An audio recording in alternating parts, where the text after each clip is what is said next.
Medya Baronu'na hoş geldiniz. Bu videodaki konumuz Rusların Bayraktar TB2'ye karşı geliştirdiği Zala Lancet Kamikaze İHA'sı.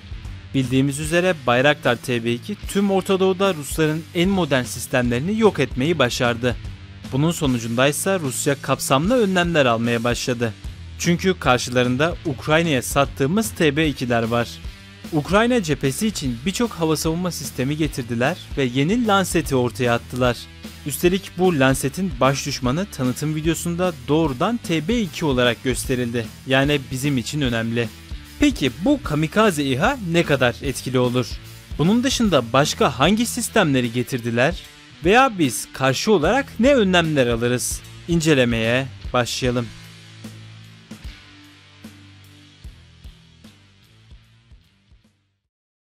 İnsansız hava araçları, savaş doktrinlerini değiştiren tehlikeli silahlar.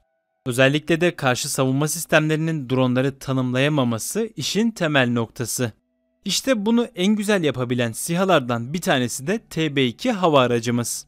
Görüldüğü üzere Orta Doğu'da birçok imkansızı başarmış durumda. Ağırlıklı olarak da Rusların modern sistemlerini yok etmesi yüzünden şu an karşı tarafı birçok önlem almaya zorlamış. Rusya bu yüzden Ukrayna için Pantsir sistemini güncellemiş durumda. Ek olarak da farklı olarak küçük SİHA füzeleri koyduklarını da bilmekteyiz. Tabii bunları yapmaları pek bir şey değiştirmez. Videonun devamında anlatacağım. Devamındaysa düzenli olarak haber ajanslarında TB2'lere karşı tatbikat görüntülerini görmekteyiz. Bu bizim için esas mesele. Çünkü Rusya doğrudan düşman olduğunu bu noktada belirtmiş. Tam olarak tescillendi diyelim. Bir bakıma bu utanç kaynaklarını karşı hamle olarak kapatmaya çalışıyorlar. Çünkü savaş sahasında dünyanın en modern sistemleriyle birlikte başarılı olamadılar. Veya sistemlerini tek başına çalışma konusunda geliştiremediler. O yüzden bu tarzda yeni sistemler görüyoruz. Gelelim bu uğurda yaptıkları Zala Lancet İHA'sına. Bu sadece bizim İHA'mıza karşı yaptıkları bir silah. Bakalım etkili olabilir mi? İnceleyelim. Öncelikle etkili olup olmayacağını anlamak için Pantsir gibi sistemlerin neden av olduğuna bakalım. Karşımıza çıkan ilk şey savunma sisteminin radarı açık olduğu halde TB2'yi görememesi. Görse bile ne olduğunu tanımlayamayıp kilit atamaması, mevzu bundan ibaret. Buna neden olan en belirgin noktaysa TB2'lerimizin çok yavaş olması. Örnek olarak hava savunma sistemleri çok düşük hızda uçan cisimleri göremez. Görse bile kuş sürüsü, sivil uçak gibi hedefleri görebilir. Üstelik SİHA'mız mühimmat bırakırken saatte 90 kilometrelere kadar düşebilmekte. İşin sırrı bir bakıma bu denebilir. O yüzden de bunun için çok özel radar sistemleri geliştirmeniz gerekli. Veya Lancet gibi havalanıp arama yapmalısınız. İşte buradan da girmiş olalım. Bu yeni araç havalanıp çarparak insansız araçları yok etmesi için yapıldı. Kendi yapay zekası ve arama başlığı var. Çünkü hedefini kendi bulup vurması gerekir. Ruslar buna göre tasarlamış. Özellik olaraksa hakkında pek fazla bilgi yok. Biz analizler üzerinden gidelim. Başlangıçta boy olarak 3 metre civarı olduğunu söylemek mümkün. Bu sayılar çok değişken olabilir ama verilen animasyona ve bilgilere göre en mantıklısı bu şekilde. Buna ek olarak ağırlık konusunda da hafif olduğunu belirtelim. Açıklanana göre araç 12 kilo kalkış ağırlığına sahip. Bu da yaklaşık 3 kiloluk bir faydalı yüke eşdeğer. Zaten belirtilen de bu şekilde. Tabii 3 kilo size az gelmesin, 1 kilogram bile yeterli. Bayraktar'a çarpmayı amaçladığı için öz patlamasıyla bile yok edebilir. Üstüne bu noktalara bağlı olarak da böylesine hafif olan bir sistemin kısa menzilli olmasını bekleriz. Fakat durum biraz tersine işlemiş. Sistem tam olarak 40 kilometre menzile ve 5 kilometre irtifaya tırmanabilir. Yakın mesafelerde 5 kilometre irtifanın artması mümkün. Bu bizim için birazcık sorun. Ama tüm bunları aşıp yine TB2'yi vurması için görebilmesi gerekir.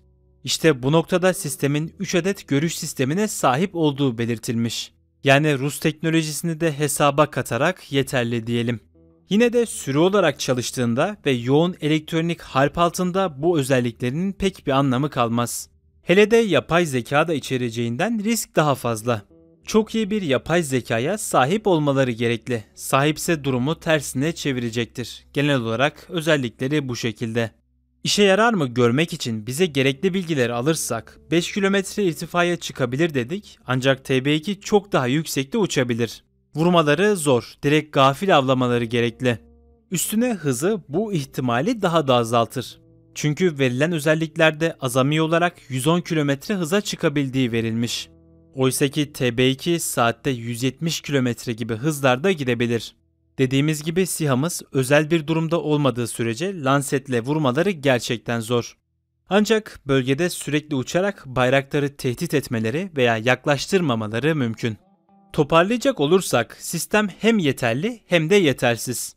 Tam olarak etkili olduğu söylenemez. Bizim basit bir panzir değişikliğine karşı bile gelişime gittiğimizi varsayarsak pek bir tehdit oluşturacağını söylemek mümkün değil. Peki bu İHA'lara karşı hiç mi çözümleri yok? Var. Aslında daha iyi ve garanti ürünleri mevcut.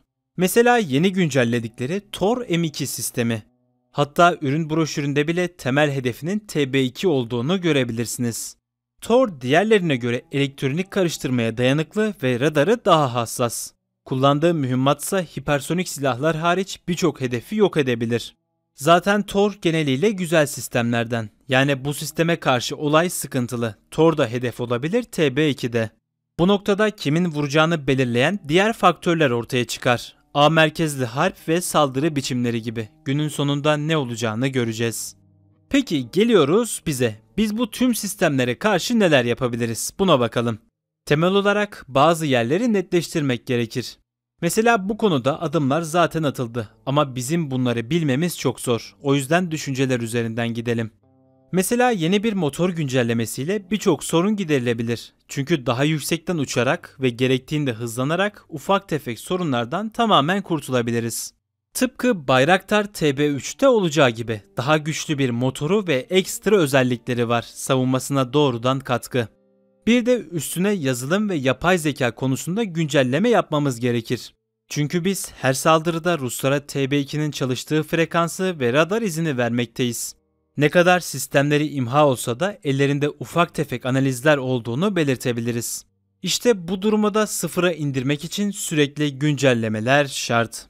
Sonuç olarak alınan bu önlemler bazı noktalarda Rusların elini rahatlatacaktır. Ancak biz de önlemlerimizi almaktayız. Özellikle de bu şekilde hızlı güncellemeler yaparak karşı tarafı etkisiz kılmamız mümkün.